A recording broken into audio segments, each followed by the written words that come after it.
নমস্কার, সবাইকে আমার চ্যানেলে স্বাগত জানাই। আশা করি আপনারা সবাই ভালো আছেন, সুস্থ আছেন এবং মন দিয়ে রেয়াজ করছেন। তো আমার হারমোনিয়ামের উপরে আপনারা দেখতেই পাচ্ছেন একটা যন্ত্র বলতে পারেন, বা একটা ডিভাইস বা একটা মেশিন, যেখানে তিনটে বল আছে, তিনটে ডিফারেন্ট কালারের বল আছে আর একটা পাইপ আছে প্লাস্টিকের। তো এটা দেখে আপনারা বলতেই পারেন এটা কোনো মিউজিক ইনস্ট্রুমেন্ট। যারা জানেন না, অবশ্যই এটা কোনো মিউজিক ইনস্ট্রুমেন্ট না, এটা একটা এক্সারসাইজার। এটার ভালো নাম হচ্ছে ইনসেন্টিভ স্পাইরোমিটার, অর্থাৎ আমরা শ্বাস প্রশ্বাসের সময়টা কীভাবে বাড়াবো। তো তার জন্য এই ডিভাইসটা বা এই মেশিনটা বা এই এক্সারসাইজারটা কিন্তু আমাদের হেল্প করবে। তো চলুন আর বেশি সময় নষ্ট না করে সোজা ভিডিও শুরু করি। তো প্রথমেই আজকে যেহেতু কোনো রেওয়াজের ভিডিও দিচ্ছি না, শুধুমাত্র একটা এক্সারসাইজ বা এই মেশিনটার ব্যবহার কীভাবে করবেন সেটা শেখাবো। তো যারা রেওয়াজের জন্য এসছেন অবশ্যই আমার অন্যান্য ভিডিওসগুলো ফলো করুন। আর ম্যাক্সিমাম যারা 40-এর ঊর্ধ্বে আপনারা যারা আছেন, কিংবা 35 কি 30 তার ঊর্ধ্বে, আমাকে অনেকেই কমেন্ট করেন যে গানের ক্ষেত্রে আমার দম ফুরিয়ে যায়, বা রেওয়াজ করতে গেলে দম খুব তাড়াতাড়ি, আমি যে হোল্ডিং নোটসগুলো আপনাদের শেখাই, যে সা নি ধা পা, সকালবেলা মন্দ সপ্তকে যাওয়া, তো সেইটুকুতে আপনারা 4-5 সেকেন্ডও থাকতে পারেন না। অনেকেই আছেন, আমাকে কমেন্ট করেছেন এবং পার্সোনাল মেসেজও করেছেন। তো তাদের জন্য আমি এই ডিভাইসটা নিজের টাকা দিয়ে কিনেছি, আপনাদের শুধু দেখানোর জন্য, ঠিক আছে। এবং আমি মাঝে মাঝে এটা করি। তো এটা মেনলি যারা একটু বয়স্ক বা যাদের 40 বা 45-এর উপরে, তাদের জন্য এটা বেশি হেল্প করবে শ্বাসকে বাড়ানোর বা দম বাড়ানোর ক্ষেত্রে। তো এই বিষয়টা জানার আগে আমাদের যে মন বলে দিই যে আমাদের দম কেন কম হয়, মানে এক একজনের দম কেন অনেকের বেশি হয়, অনেকের কম হয়। দেখুন, আমাদের বডি কিন্তু সবার এক একজনের আলাদা, ছেলে হোক, মেয়ে অথবা পুরুষ কি মহিলা। তো সেক্ষেত্রে আমাদের ফুসফুসের লাং ক্যাপাসিটি, ঠিক আছে, তো লাং ক্যাপাসিটি কিন্তু সেই অনুযায়ী আলাদা হয়। এবং সেই লাং ক্যাপাসিটি অনুযায়ী আমরা যে ব্রিদিং করি, যে ইনহেল এবং এক্সেল, মানে নিঃশ্বাস এবং প্রশ্বাস যে নিই, তো সেক্ষেত্রে আমাদের লাং ক্যাপাসিটিটাকে কিন্তু আমাদের জায়গা থেকে বাড়াতে হবে। মানে আমার যা লাং ক্যাপাসিটি, সেটা আমার এই মুহূর্তে যেভাবে আমি যতটা সেকেন্ড হোল্ড করতে পারি তার থেকে আমার বাড়ানো উচিত। এই নয় যে অমুকজন ওনার অনেকক্ষণ হয় বা তার অনেকক্ষণ হয় বলে আমারও অনেকক্ষণ হবে, সেটা না। নিজের যতটা ক্যাপাসিটি, নিজের ক্যাপাসিটি অনুযায়ী কিন্তু আমাদের বাড়াতে হবে। সুতরাং আমাদের নিজের যে লাং ক্যাপাসিটি, যদি আমার শ্বাস ধরে রাখার ক্ষমতা 5 সেকেন্ড হয়, তো আমি তাদেরকে বলি যে সেটাকে 6 কিংবা 7-এ আনা, এবং তারপরে 6-এর সাথে যখন হয়ে যায় তখন বলি যে 8 কিংবা 9, 10, এইভাবে কিন্তু টার্গেট সেট করতে হয়। তো এইভাবে কিন্তু আপনারা এই এক্সারসাইজটা করলে কিন্তু আপনাদের দমের ঘাটতিটা আস্তে আস্তে কিন্তু ধীরে ধীরে কমতে থাকবে, এবং আপনাদের দম জাতীয় যেসব সমস্যা হয় গানের ক্ষেত্রে বা রেওয়াজ করার ক্ষেত্রে, সেটা কিন্তু কমে যাবে। তো বেসিক্যালি এটা হচ্ছে, যেটা একটা বলি যে এটা এক্সারসাইজার, লাং এক্সারসাইজার। এখানে এটার যেটা বললাম যে এটার অ্যাকচুয়াল নাম হচ্ছে ইনসেন্টিভ স্পাইরোমিটার। আপনারা এটা যারা ইন্ডিয়া থেকে দেখছেন, এটা আপনারা অ্যামাজন বা ফ্লিপকার্টে সার্চ করে আপনারা কিনে নিতে পারেন। এটা কোনো পেইড প্রমোশন না, আর এটা আমি যেহেতু নিজের টাকা দিয়ে কিনেছি, তো এটা আমি কিনেছি কন্ট্রোল ডি কোম্পানির বলতে পারেন। তো কন্ট্রোল ডি কোম্পানি আমি দেখলাম রিভিউটা ভালো। বেসিক্যালি সব কোম্পানির এগুলো মানে জেনেরিক, তো যে কোনো কোম্পানির যেটা আপনারা সস্তায় পাবেন কিনে নেবেন ডেফিনেটলি। এটার দাম আমার পড়েছিল 200 টাকা, 210 টাকা সামথিং ইন্ডিয়ান রুপিতে। তো যারা বাংলাদেশ থেকে দেখছেন, আপনাদের ওখানে যদি কোনো মেডিকেল শপ থেকে, ওখানেও কিন্তু আপনারা এটা খোঁজ করতে পারেন, ঠিক আছে। আর যারা মেইনলি ইন্ডিয়া থেকে দেখছেন, তারা যে কোনো অনলাইনে এটা সার্চ করে এটা কিনে নিতে পারেন। তো এই গেল। আর এটাকে বললাম কি, স্পাইরোমিটার বা ইনসেন্টিভ স্পাইরোমিটার অথবা 3 বল লাং এক্সারসাইজার, এই 3টে নামে আপনারা সার্চ করলেই পেয়ে যাবেন। দেখবেন এরকম কালারফুল 3টে বল থাকবে, এরকম একটা পাইপ থাকবে, দেখলেই আপনারা বুঝতে পারবেন। যে কোনো একটা কিনে নেবেন। তো গেল। এইবার এইটার যে বললাম যে কেন আমরা করব, যে লাং ক্যাপাসিটিটা বাড়াতে। এবং লাং ক্যাপাসিটি কোথা থেকে আসে? আমাদের লাংকে যে ঠেলে, মানে আমাদের ফুসফুস তো এমনি এমনি সংকোচন প্রসারণ হয় না, তার জন্য একটা মাসেল দেয়, সেটা হচ্ছে ডায়াফ্রাম। সেটা আমাদের ফুসফুসের ঠিক তলায় থাকে, অর্থাৎ আমাদের তলপেট। আমরা কিন্তু অনেকেই শুনেছি যে পেট থেকে শ্বাস নিয়ে পেট থেকে গাওয়া, এটা ঠিক সেই ব্যাপারটাই হচ্ছে, যে তলপেটের মাসেলটাকেও কিন্তু এটা মাসেল কন্ট্রাকশন বা মাসেলের যে পাওয়ার, এটাকে কিন্তু এনহ্যান্স করবে। তো সেই জন্য শ্বাসের ক্ষেত্রেও শ্বাস ও দম বাড়বে। হ্যাঁ, তো সবই কানেক্টেড, ফুসফুসের সাথে ডায়াফ্রাম সব কানেক্টেড।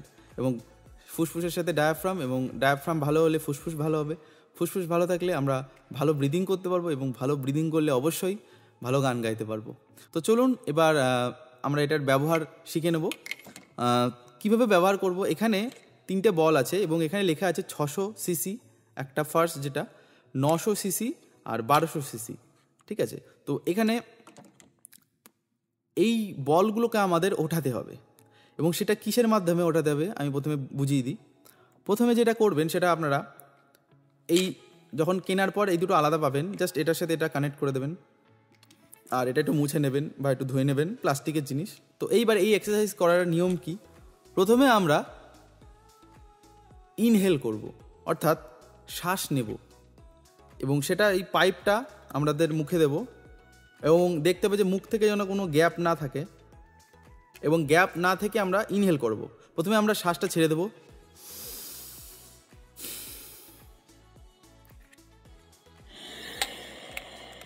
এই যে আমি ইনহেল করলাম, দেখলেন সাথে সাথে একটা দুটো বল উঠলো।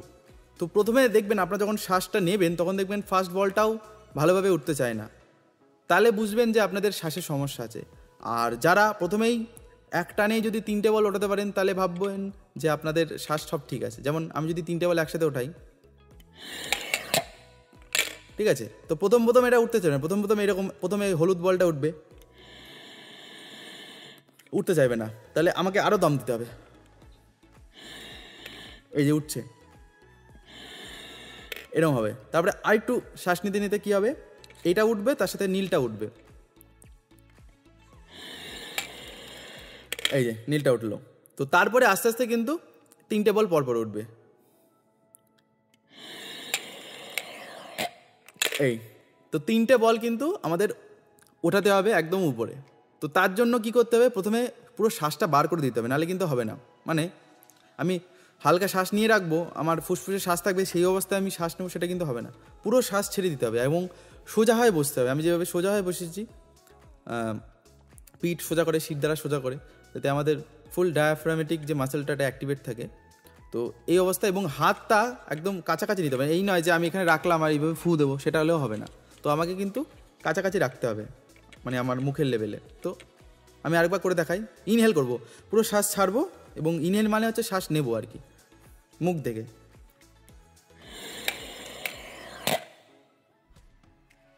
এবং এইটা শুধু করলে হবে না, এটা প্রথম আপনারা করবেন, করে যদি মনে হয় কষ্ট হচ্ছে ছেড়ে দেবেন। তারপরে কি হয়, যখন আপনারা 3টে উঠাতে পারবেন তখন কি করবেন, এই 3টে বলটাকে হোল্ড করে রাখতে হবে। তো এই হোল্ড করবেন কতক্ষণ, মিনিমাম আপনাদের যতক্ষণ আপনারা পারবেন। প্রথম দেখবেন 1 সেকেন্ডও হচ্ছে না, তারপরে সেটা 1-2 সেকেন্ড হবে, 2-3 সেকেন্ড হবে, আস্তে আস্তে আপনারা চেষ্টা করবেন 5 থেকে 10 সেকেন্ড মিনিমাম, এবং সেটা মনে মনে করবেন 1 থেকে 5 বা 5 থেকে 10। তাহলে কি হবে, আমি একবার করে দেখাই।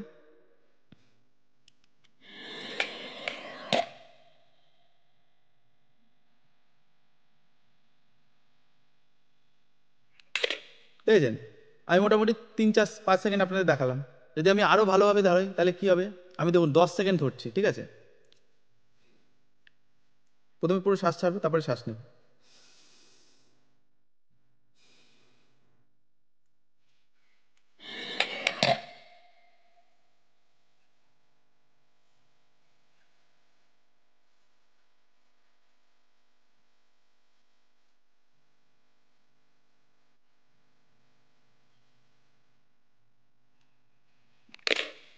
দশ সেকেন্ডের বেশি হয়ে গেছে। তো এইটা হচ্ছে ব্যাপার, যে আমি যতক্ষণ ধরে রাখতে পারি, আমি কিন্তু শ্বাস নিচ্ছি, আমি কিন্তু শ্বাস ছাড়িনি, এই অবস্থায় আমি পুরো শ্বাস নিচ্ছি, ইনহেল করছি। আচ্ছা, তো এইবার আসি যে এটা আপনারা কখন এবং কতবার করবেন।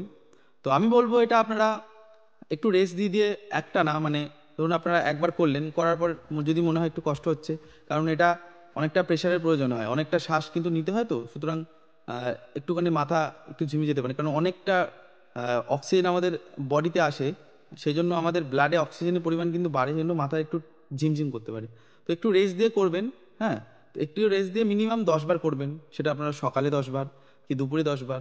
আমি সব থেকে ভালো যে সকাল আর দুপুরের মধ্যে, অর্থাৎ দিনে 10বার, রাতে যদি পারেন করতে পারেন, বা আমি বলবো অ্যাভয়েড করুন, কারণ রাতে অনেকের অনেক প্রবলেম হতে পারে। তো দিনে বা সকালে 10বার আর দুপুরে বা বিকেলের দিকে 10বার, এইটা ডেইলি করবেন। মানে এটা এই নয় যে একদিন করলাম একদিন ছাড়লাম, তাহলে কিন্তু কোনো ফল পাবেন না। এটা আপনারা ডেইলি 1 থেকে 2 সপ্তাহ টানা করুন, দেখবেন 1 সেকেন্ড হলেও আপনাদের দম কিন্তু বাড়বে। এবং এটা সম্পূর্ণ আপনাদের উপর নির্ভর করছে যে আপনারা সেটা কীভাবে প্র্যাকটিস করবেন, তাই না? তো এটা গেল শ্বাস নেওয়ার বেলা, ঠিক আছে? শ্বাস নিলাম, এইবার এটাকে উল্টাতে হবে, অর্থাৎ এটাকে ডিভাইসটাকে পুরো উল্টে দিলাম। এইবার যেটা আমরা করব সেটা হচ্ছে শ্বাস ঠেলবো, অর্থাৎ শ্বাস ছাড়বো ফু থেকে। এবার শ্বাস ছাড়ার বেলায় একটা বল উঠবে না, ঠিক আছে? বাকি দুটো বল কিন্তু আমাদের ওঠে, ঠিক আছে? সে আমাদের চেষ্টা করতে হবে মিনিমাম দুটো বল যেন ওঠে। এই যে দুটো বল উঠলো, মানে হলুদ আর নীল বলটা দেখতে পাচ্ছেন আপনারা, এইটা করতে হবে। তো এটাও সেই ধরে রাখতে হবে মিনিমাম 10 সেকেন্ড। আমি করে দেখাই।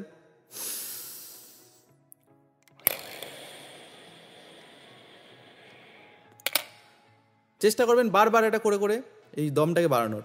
নেওয়ার সময় আমরা নিতে পারি, কিন্তু শ্বাস ছাড়ার সময় আমাদের সবার সমস্যা হয়। আবার করি।